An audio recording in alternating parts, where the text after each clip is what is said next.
Number 11. X, Y, and Z are partners in a firm which fulfills the condition of Section 184. Z is a non-working partner. They share profits and losses in the ratio of 3:2:1. The following is the profit and loss account for the year ended 31st March 2022. तो X, Y, Z partners हैं. Firm fulfil कर रही है condition, ये जरूर आप check कर लेना. क्वेश्चन में नहीं गिवन होगा तो मानना कि फर्म फुलफिल कर रही है कंडीशन. जब नहीं करती है कंडीशन फुलफिल तो कुछ चीजें चेंज होती है. Z एक नॉन वर्किंग पार्टनर है, तो ये बहुत इंपॉर्टेंट चीज है, ध्यान रखना आप कि XY working partner, Z non working partner. ठीक है, तो एक दो जगह पे ये भी काम आएगा. आगे निकालना क्या है हमको इसमें, compute the total income of the firm for the assessment year 2022-23. हमको इस क्वेश्चन में सिर्फ और सिर्फ टोटल इनकम कैलकुलेट करना है. टोटल इनकम कैलकुलेट करना है, इसका मतलब ऑटोमेटिकली सबसे पहले हमको बुक प्रॉफिट कैलकुलेट करना पड़ेगा. उसकी मदद से हम बिजनेस इनकम, फिर बिजनेस इनकम के थ्रू टोटल इनकम कैलकुलेट करते हैं. ठीक, तो to establishment expenses 51,000. Establishment expenses ऐसे अगर अकेले दिया होता, एडजस्टमेंट में कुछ ना दे रखा होता, तो हम मानते कि ये बिजनेस का पार्ट है भाई. लेकिन यहां आप इसका एडजस्टमेंट में देख रहे हो, लिखा है establishment expenses include commission paid to Z 10,000 रुपए and for furniture purchase ₹2,000. Commission paid to Z आप बताओ कि ये आ जाता है रेमुनरेशन टू पार्टनर में. देख लो Z पार्टनर है ना, तो रेमुनरेशन टू पार्टनर जो होता है वो डिसअलाउ होता है, और ये 10,000 रुपए इसी में तो जुड़ा हुआ है. और कोई भी रेमुनरेशन टू पार्टनर अगर पीएल अकाउंट में डेबिट है तो वो डिसअलाउ होता है, तो 10,000 रुपए डिसअलाउ हो जाएगा. ठीक, आगे लिखा है फर्नीचर परचेज 2,000 रुपए का, ये भी इसी में इंक्लूड है. तो ये बताओ, फर्नीचर तो एसेट है, एसेट तो बैलेंस शीट का पार्ट है, तो उसको तो पीएल अकाउंट में दिखाना ही नहीं चाहिए, तो इसलिए 2,000 रुपए ये भी डिसअलाउड ऐड हो जाएगा. यानी कि 12,000 रुपए यहां से ऐड हो जाएंगे. 10,000 रुपए कमीशन का और 2,000 रुपए फर्नीचर का. Next, to rent to partner Z 10,000 rupees. ये बहुत बार आया है क्वेश्चन में, मेरे ख्याल से क्वेश्चन नंबर 4 में भी आया था. देखिए, ये होता है अलाउ. अब अलाउ क्यों होता है, जो अगर पुरानी वीडियो मेरे देखे होंगे क्वेश्चन 4 और ये सब, तो उनको पता होगा भाई. रेंट टू पार्टनर Z लिखा है, तो यहां हम ये अज्यूम करते हैं कि जैसे XYZ जहां पे बिजनेस कर रहे हैं जिस बिल्डिंग में, वो बिल्डिंग को ओन कर रहे होंगे Z. अब यहां लिखा है सिर्फ रेंट टू पार्टनर Z और कुछ भी नहीं मेंशन है, तो हम मानने कि उसी बिल्डिंग में मान लो बिजनेस हो रहा है और उस बिल्डिंग के ओनर है Z, तो Z को उस बिल्डिंग का ओनर के नाते 10,000 रुपए रेंट मिल रहा है, और उस बिल्डिंग में बिजनेस का काम हो रहा है, इसीलिए ये बिजनेस के पर्पस का ही हो गया ये, तो अलाउ मानते हैं हम इसको. फिर सैलरी टू पार्टनर 40,000, 20,000, टोटल 60,000. तो भाई salary to partner, bonus to partner, commission to partner, ये डिसअलाउ होता है, तो ये डिसअलाउ हो जाएगा.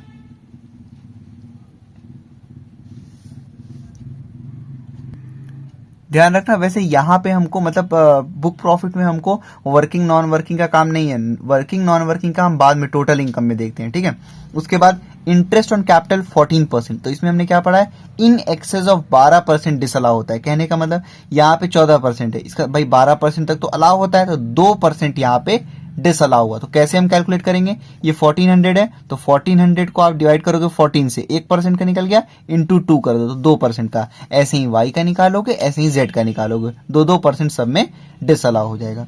आगे टू बोनस टू पार्टनर, तो ये भी रेमुनरेशन टू पार्टनर में आता है, फुल्ली डिसअलाउ. तो ये 10,000 10,000 10,000 यानी कि 30,000 रुपए फुल्ली डिसअलाउ. उसके बाद प्रोफेशन टैक्स, साफ साफ आपको दिख रहा है प्रोफेशन टैक्स, यानी कि बिजनेस से रिलेटेड टैक्स, तो ये अलाउ होगा 2,000 रुपए. ठीक, टू इनकम टैक्स, तो income tax, life insurance premium, ये सब पर्सनल एक्सपेंसेस होते हैं, तो ये डिसअलाउ हो गया. उसके बाद इनकम टैक्स प्रोविजन, तो ये भी हमने पढ़ा है, कोई भी प्रोविजन अगर दिखता है, कोई भी रिजर्व अगर दिखता है, तो वो डिसअलाउ होता है. उसके बाद loss on sale of machinery 5,000 रुपए, तो ये इंपॉर्टेंट है. ये देखो भाई, पहले इसका एडजस्टमेंट आप पढ़ लो. Machinery which is sold during the previous year for 10,000 rupees is of the written down value 15,000 रुपए एज ऑन 1 अप्रैल 2021. मतलब कि 15,000 रुपए की वो मशीनरी थी, उसको बेचा गया 10,000 में, तभी तो ये 5,000 रुपए का लॉस आया. अब आप ये बताओ, पीएल अकाउंट में थोड़ी ना लॉस दिखाते हैं. सेल ऑफ मशीनरी, मशीनरी का सोल्ड एंड परचेज, ये कैपिटल गेन्स में जाता है. ठीक, और कैपिटल गेन्स में भी कौन से सेक्शन में, section 50 of income tax act में. और सब जो होते हैं जैसे कि सेक्शन 54, सेक्शन 54B, जो मैंने एक टेबल के थ्रू आप लोग को बताया था, इस वाले टेबल के थ्रू, वो तो दूसरी चीज हो गई। उसके अलावा आप प्लेलिस्ट चेक करना कैपिटल गेन्स की, उसमें एक मैंने वीडियो बनाई थी section 50 of income tax act करके। इसमें उन एसेट की बात होती है जो कि डेप्रिशिएबल एसेट हैं, डेप्रिशिएबल बिजनेस एसेट हैं। The section states that if the capital asset of the business are transferred from block of asset or the entire block of asset are transferred, such transfer will be deemed to be in the nature of short-term capital gain or short-term capital loss. This is applicable irrespective of capital asset held whether for short term or long term. भाई जैसा कि हमने capital gains में पढ़ा था कि asset हो गए वो, अगर एसेट आपका एसेट आपका कुछ टाइम से ज्यादा होता है तो वो लॉन्ग टर्म कैपिटल एसेट होता है, और एक टाइम लिमिट होती है उससे कम हुआ तो शॉर्ट टर्म कैपिटल एसेट हुआ। लेकिन जब सेक्शन 50 वाले एसेट आ जाए, यानी कि डेप्रिशिएबल बिजनेस एसेट आ जाए, तो इररेस्पेक्टिव ऑफ द फैक्ट कि कितने महीने तक रखा गया है उस एसेट को, वो एसेट का जो भी लॉस या गेन आता है उसको शॉर्ट टर्म ही माना जाएगा। ठीक, तो अब यहाँ आप देख रहे हो इस क्वेश्चन में मशीनरी की बात हो रही, तो अब आप खुद बताओ मशीनरी एक डेप्रिशिएबल एसेट है कि नहीं? तो डेप्रिशिएबल बिजनेस एसेट है, यानी कि ये चला गया section 50 of income tax act में। तो ये है पहली बात तो शॉर्ट टर्म कैपिटल लॉस। तो इसको पीएल अकाउंट में थोड़ी ना दिखाना चाहिए था, तो ये पहले तो आप ऐड करोगे यहाँ पे, ये डिसअलाउ हो गया क्योंकि ये पीएल अकाउंट का पार्ट नहीं है, ये पार्ट है शॉर्ट टर्म कैपिटल लॉस का। दूसरी चीज तो इसका एक तो डिसअलाउ में आप ऐड कर दोगे, दूसरी चीज एक कैरी फॉरवर्ड करके चैप्टर होगा, carry forward and set of, इसी बुक में। तो आप उसमें बेसिकली पूरा चैप्टर मत पढ़ो, बस इतना पढ़ लो कि क्या क्या चीज किससे सेट ऑफ होगा। सेट ऑफ का मतलब होता है कि जैसे कि अगर कोई लॉस हुआ है तो आप उसको किस इनकम से लेस कर सकते हो। ऐसा नहीं कि इसमें लॉस हुआ, जैसे एक ही है, एक ही क्वेश्चन आप कर रहे हो, उसमें एक ही पर्सन का बिजनेस से भी इनकम आया, कैपिटल गेन से भी इनकम आया, हाउस प्रॉपर्टी से भी आया, और उसी में कहीं से भी लॉस हुआ, तो किसी का किसी से आप नहीं सेट ऑफ कर सकते हो, वो रूल होता है। जैसे लॉस फ्रॉम स्पेकुलेटिव बिजनेस है तो उसको प्रॉफिट फ्रॉम स्पेकुलेटिव बिजनेस से ही सेट ऑफ करते हैं, तो वैसे ही शॉर्ट टर्म कैपिटल लॉस जो है उसको हम केवल और केवल लॉन्ग टर्म कैपिटल गेन और शॉर्ट टर्म कैपिटल गेन से सेट ऑफ कर सकते हैं। तो यहां पे आप इस क्वेश्चन में देख रहे हो कि ना ही लॉन्ग टर्म कैपिटल गेन है ना ही शॉर्ट टर्म कैपिटल गेन है, तो इसको हम लोग कर देंगे कैरी फॉरवर्ड। और कितने साल तक हो सकता है carry forward short term capital loss? 8 consecutive year तक। तो भाई 8 साल तक ये कैरी फॉरवर्ड होता जाएगा, इसको और कहीं दिखाने की जरूरत नहीं है। बस आप इतना ध्यान रखो कि यहाँ पे शॉर्ट टर्म कैपिटल गेन या लॉन्ग टर्म कैपिटल गेन नहीं है, तो इसको फिर आप यहाँ पे लेस कहीं करके अलग से नहीं दिखाओगे, इसको आप ऐसे ही रहने दोगे, वो अज्यूम कर लिया जाएगा यहाँ पे कि ये कैरी फॉरवर्ड हो चुका है। ठीक है, नेक्स्ट देखते हैं। टू डेप्रिसिएशन 8,000 रुपए, सिर्फ पीएल में देता तो हम अलाउ मानते, बिजनेस का पार्ट मानते, लेकिन यहां पढ़ो इसका adjustment. Depreciation allowable as per rule is 5,000 rupees. Allowable कितना है डेप्रिसिएशन? 5,000। पीएल अकाउंट में डेबिट कितना किया गया है? 8,000, यानी कि पीएल अकाउंट में 3,000 ज्यादा है। और हमने क्या पढ़ा है अपने फॉर्मेट में कि एक्सेस डेप्रिसिएशन डिसअलाउ होगा, ऐड होगा वो, तो 3,000 रुपए एक्सेस है तो 3,000 रुपए ऐड हो जाएगा।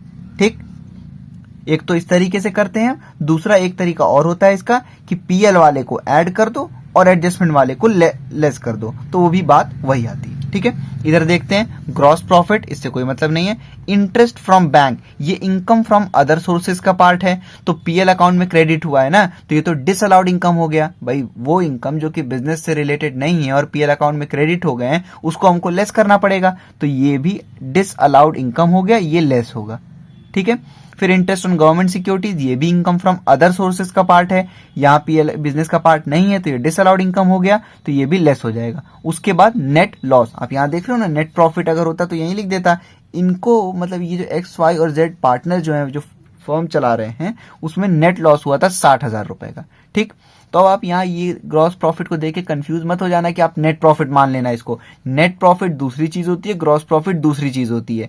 ठीक है, नेट प्रॉफिट यहाँ पे दिया होता है। ठीक, तो यहाँ नेट लॉस दे रखा है तो हम नेट लॉस से ही लेके करेंगे, एकदम सेम फॉर्मेट, बस नेट प्रॉफिट की जगह नेट लॉस लिखेंगे। ठीक है, इस एडजस्टमेंट को हमने देख लिया, इसको भी देख लिया और इसको भी देख लिया, बस टोटल इनकम कैलकुलेट करना है। सॉल्यूशन देखते हैं 11 का।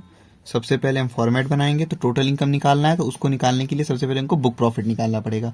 कंप्यूटेशन ऑफ बुक प्रॉफिट,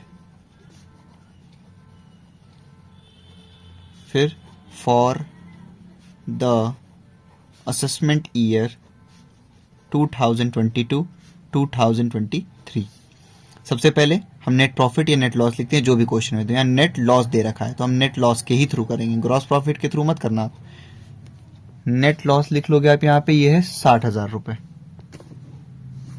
तो इसको आप सीधे आउटर कॉलम में लिखो और ध्यान रखना ब्रैकेट लगाना मत भूलना, वरना कई लोग नहीं लगाते हैं फिर इसको ऐड कर देते हैं जबकि ये यहाँ माइनस का है। ठीक है, तो ध्यान रखना इस चीज को।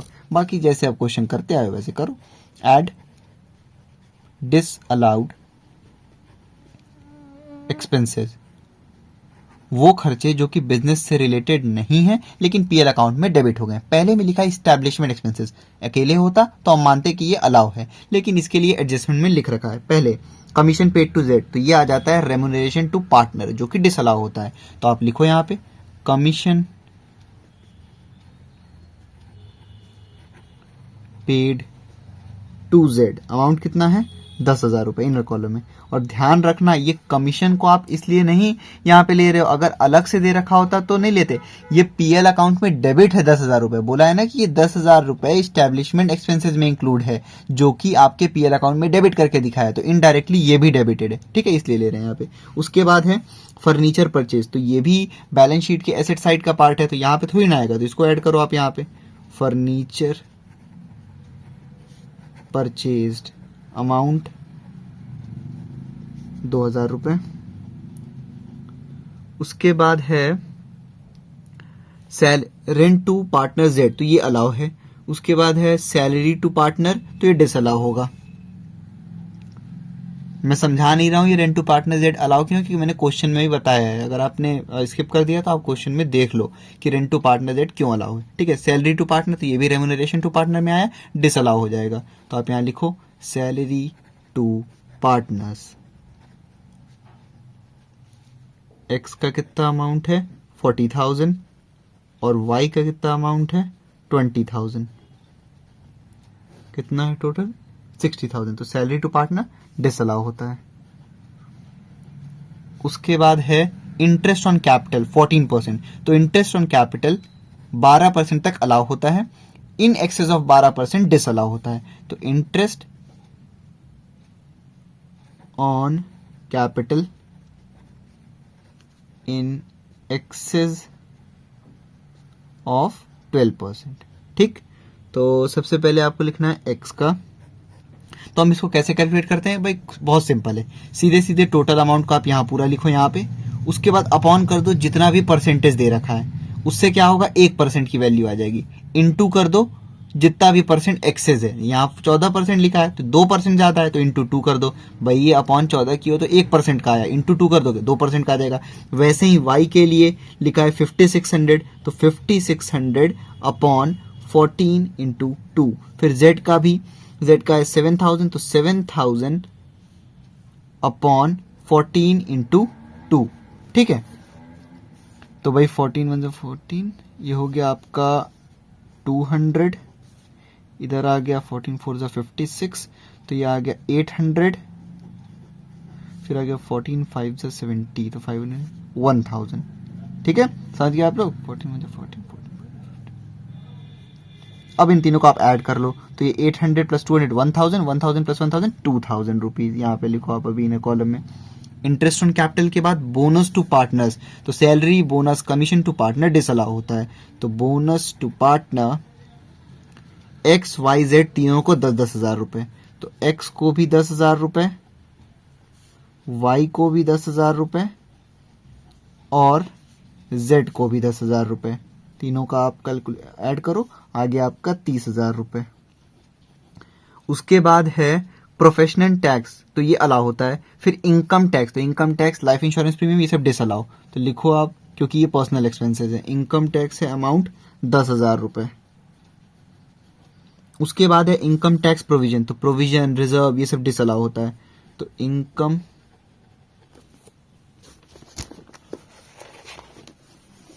टैक्स प्रोविजन अमाउंट कितना है 10,000 रुपए।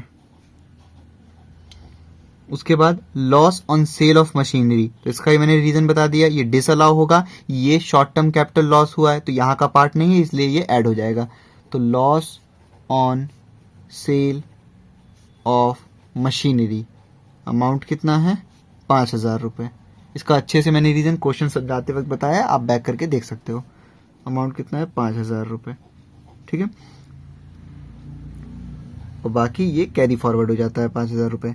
फिर उसके बाद है डेप्रिसिएशन, तो डेप्रिसिएशन सिर्फ पीएल में दिया होता तो अलाउ मानते, लेकिन यहाँ एडजस्टमेंट में भी दे रखा है, तो एडजस्टमेंट में दिया हुआ है 5,000 और पीएल में 8,000, यानी कि 3,000 रुपये एक्सेस है। तो excess depreciation debited to PL, कितना एक्सेस डेप्रिसिएशन डेबिटेड है पीएल में, 3,000 रुपये ज़्यादा है, 3,000 रुपये आप ऐड कर लो। दूसरा तरीका क्या था कि आप पीएल वाला ऐड कर देते यहाँ पे और एडजस्टमेंट वाला लेस कर देते हैं, यहाँ जब लेस करते हैं सारी चीज़ें बात वही पड़ती, ठीक है। फिर उसके बाद और कुछ नहीं है। तो आप देखो भाई, इस्टेब्लिशमेंट एक्सपेंसेस में आपका कमीशन ऑफ फर्नीचर परचेज था, आपने ले लिया। Rent to partners at allow था, फिर सैलरी 60,000 रुपये ले लिया आपने। इंटरेस्ट ऑन कैपिटल हमने तीनों का निकाल लिया था। फिर बोनस टू पार्टनर 30,000 रुपये ले लिया हमने। फिर प्रोफेशनल टैक्स अलाउ, फिर इनकम टैक्स डिसअलाउ है। इनकम टैक्स प्रोविजन फिर से disallow. Loss on sale of machinery disallow, ये शॉर्ट टर्म कैपिटल लॉस का पार्ट है, यहाँ का पार्ट नहीं है। फिर टू डेप्रिसिएशन, तो इसमें एक्सेस डेप्रिसिएशन था 3,000 रुपये, और कोई भी डिसअलाउड एक्सपेंसेस नहीं है। तो आप पहले इन सारी चीज़ों को ऐड करो। तो ये हो गया आपका भाई 10,000 plus 2,000 plus 60,000 plus 2,000 plus 30,000 plus 10,000 plus 10,000 plus 5,000 plus 3,000, ये आ गया 1,32,000।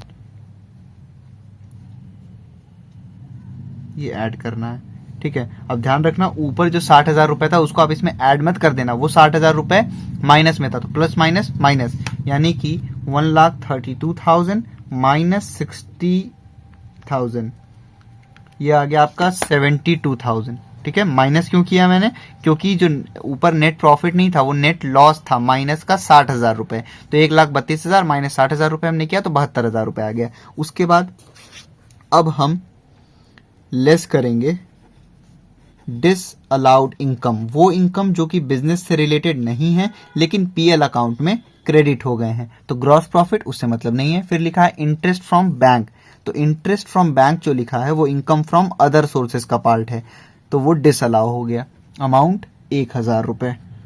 उसके बाद लिखा है इंटरेस्ट ऑन गवर्नमेंट सिक्योरिटीज, ये भी इनकम फ्रॉम अदर सोर्सेज का पार्ट है, तो यहाँ पे नहीं आएगा वो, तो ये भी डिसअलाउ इनकम हो गया। अमाउंट 9,000 रुपीज, इन दोनों को आप ऐड कर दो, ये 10,000 रुपीज हो गया। तो इसको आप लेस करोगे 72,000 में से, ये आ जाएगा 62,000 रुपीज, ये हो गया बुक प्रॉफिट।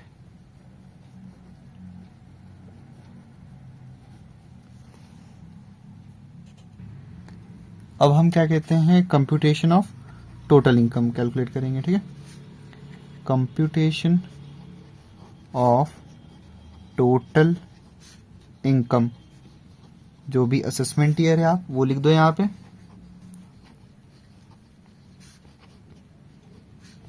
(2022) 2023। सबसे पहले हम क्या करते हैं, बुक प्रॉफिट। अमाउंट कितना है 62,000, यहाँ पे आप लिखो आउटर कॉलम में। उसके बाद हम लिखते हैं लेस लीस्ट ऑफ देम, क्योंकि हमको निकालना क्या है, डिडक्टेबल रेम्युनरेशन टू पार्टनर। उसका फॉर्मूला क्या होता है, actual remuneration to working partner, actual remuneration to working partner, और स्टैट्यूटरी लिमिट जो कि हम कैलकुलेट करेंगे, ठीक है। अब ध्यान रखना, अभी तक वर्किंग पार्टनर का यहाँ पे काम आने वाला है। आप जब यहाँ पे अभी बुक प्रॉफिट कैलकुलेट कर रहे थे तो यहाँ पे आपने वर्किंग नॉन वर्किंग पार्टनर सबका जो भी इनकम है उसको हम ऐड कर लेते हैं, सैलरी बोनस कमीशन कुछ भी, लेकिन यहाँ पे सिर्फ वर्किंग पार्टनर का रेम्यूनरेशन आएगा। तो सबसे पहले आप क्वेश्चन चेक करो कौन वर्किंग है कौन नॉन वर्किंग है। तो एक्स और वाई वर्किंग पार्टनर है और जेड जो है नॉन वर्किंग पार्टनर है, यानी कि ध्यान रखना जेड का कोई भी रेम्यूनरेशन यहाँ पे नहीं आएगा। तो सबसे पहले आ जाओ, कमीशन पेड टू जेड लिखा है तो कमीशन तो पे हुआ है वो रेम्यूनरेशन में आएगा, लेकिन वो जेड को पे हुआ है, जेड है नॉन वर्किंग पार्टनर तो यहाँ पे नहीं लेंगे। Next, salary to partners, X और वाई को सैलरी मिला है तो एक्स और वाई वर्किंग पार्टनर है तो वो आप यहाँ पे लोगे। अमाउंट कितना है 40,000 एक्स का, वाई का 20,000, टोटल हो गया 60,000। तो 60,000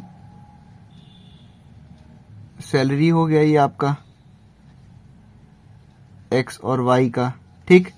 उसके बाद और दिया हुआ है इंटरेस्ट ऑन कैपिटल, वो नहीं लेना है। फिर बोनस टू पार्टनर, तो बोनस भी रेम्यूनरेशन है, एक्स को भी 10,000, वाई को भी 10,000, जेड को भी 10,000, लेकिन जेड वाला मत लेना। क्यों? क्योंकि जेड एक नॉन वर्किंग पार्टनर है और यहां सिर्फ वर्किंग पार्टनर लेना है। तो एक्स का 10,000 और वाई का 10,000 प्लस करो आप, आ गया 20,000 रुपए।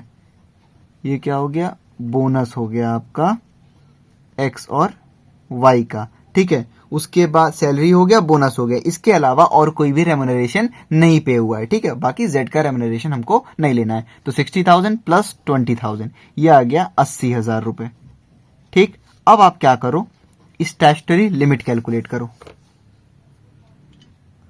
तो हम डालते हैं कंप्यूटेशन ऑफ स्टैट्यूटरी लिमिट। इसमें फॉर्मूला होता है भाई, on first 3 lakh of book profit, book profit के पहले 3 लाख का ट्रीटमेंट। पहले 1,50,000, फिर उसके बाद 90% ऑफ फर्स्ट 3 लाख। तो बुक प्रॉफिट आपका कितना है इस क्वेश्चन में?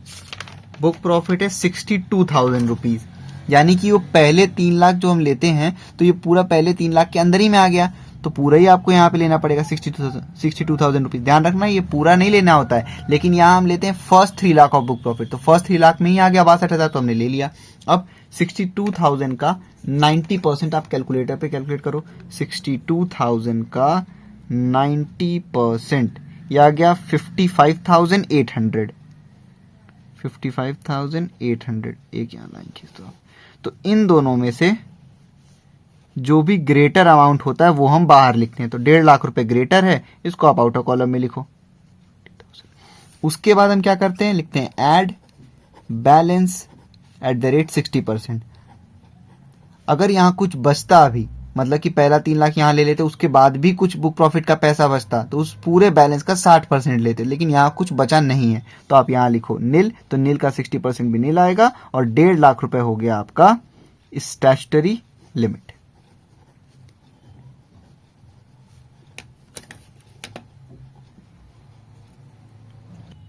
अमाउंट कितना है 1,50,000।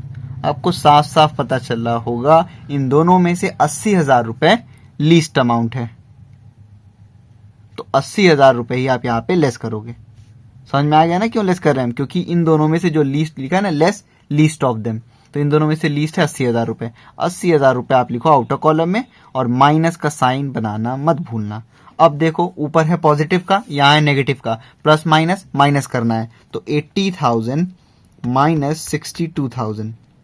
अच्छा सीधे सीधे आप करो, देखो 62,000 पॉजिटिव का है तो 62,000 माइनस 80,000, ये क्या आ गया माइनस का 18,000। ध्यान रखना पॉजिटिव का नहीं, माइनस का 18,000। तो यहाँ आप ब्रैकेट में लिखो 18,000 रुपीज। ये क्या हो गया, हम यहाँ क्या लिखते हैं बिजनेस इनकम या बिजनेस प्रॉफिट लिखते हैं, लेकिन यहां आप देख रहे हो जब माइनस में आंसर आया है तो ये बिजनेस लॉस हो गया ना भाई। यहाँ पे अगर यही चीज पॉजिटिव में होता तो हम क्या लिखते, बिजनेस इनकम लिखते या फिर बिजनेस प्रॉफिट लिखते, लेकिन क्योंकि माइनस में है तो हमने लिख दिया बिजनेस लॉस, ठीक। अब हम क्या करेंगे, ऐड अदर इनकम।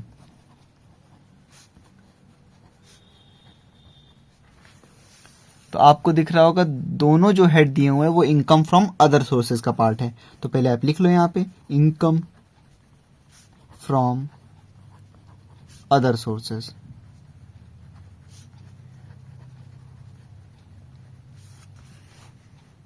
अमाउंट कितना कितना है, सबसे पहले लिखा है interest from bank, interest from bank amount है 1000 रुपए। उसके बाद है interest on government securities amount है 9000 रुपए। इन दोनों को आप ऐड करो, और कोई भी इनकम नहीं है, ना ही हाउस प्रॉपर्टी ना ही कैपिटल गेन्स, तो आप इसको ऐड कर लो और सीधा आउटर कॉलम में लिख लो। ये हो गया 10,000 रुपए। ठीक, ये पॉजिटिव का। अब और कुछ नहीं है तो हम क्या करते, अभी यहाँ बिजनेस इनकम होता तो आप बिजनेस इनकम और इसको ऐड करते, ऐड ही तो करना है यहाँ पे। तो यहाँ फिर देख रहे हो आप प्लस माइनस माइनस, तो यहाँ पे है ये माइनस का 18,000, तो सबसे पहले आप लिखो माइनस 18,000। आप सीधे सीधे करो भाई, 10,000 माइनस 18,000, तो 10,000 माइनस 18,000, ये आ गया माइनस का 8,000 रुपए। भाई प्लस माइनस माइनस, तो 18,000 माइनस 10,000 8,000 आ गया, और साइन किसका, बड़े वाले का, तो माइनस। तो यहाँ लिखो आप 8,000 रुपीज। ये 8,000 रुपीज जो है माइनस का क्या है, यहाँ हम क्या लिखते, अगर ये चीज पॉजिटिव में आता तो हम लिखते ग्रॉस टोटल इनकम। तो यहाँ पे ये लॉस आ गया है, तो इसको आप ग्रॉस टोटल इनकम की जगह यहाँ पे लिख लो लॉस। ठीक है, अब यहाँ पे अगर डिडक्शन होता भी तो भी हम कहाँ से देते, भाई इनका इनकम ही नहीं है, ऊपर से लॉस है, तो बस ये हो गया आपका लॉस 8,000 रुपीज।